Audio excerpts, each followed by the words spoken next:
Panginoon, kasalanan ba ang gumawa ng mali?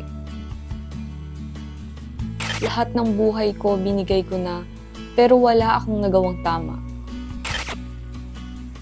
Katanggap-tanggap ba ako, Lord? Alam kong malaki na ang kasalanan ko sa inyo. Feeling ko nga wala akong pag-asang bumalik sa dating tahimik kong buhay.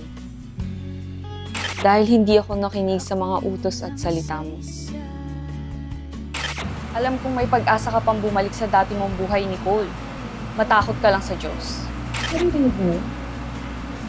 Sorry. Ano ang naririnig mo?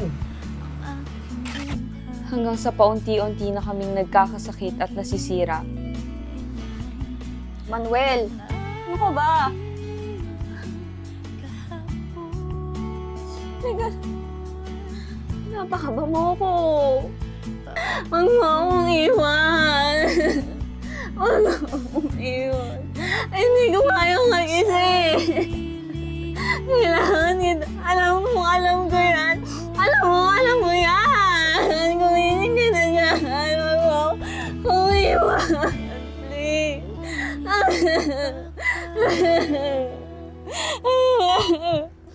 Ako'y nakikiusap, Lord, na tulungan niyo ako.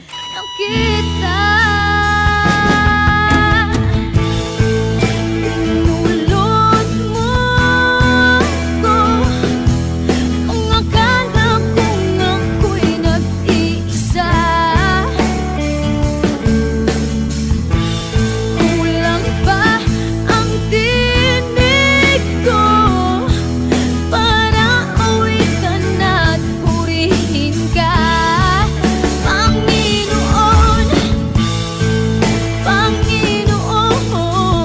Gusto ko magbagong buhay at may bagong pag-asa.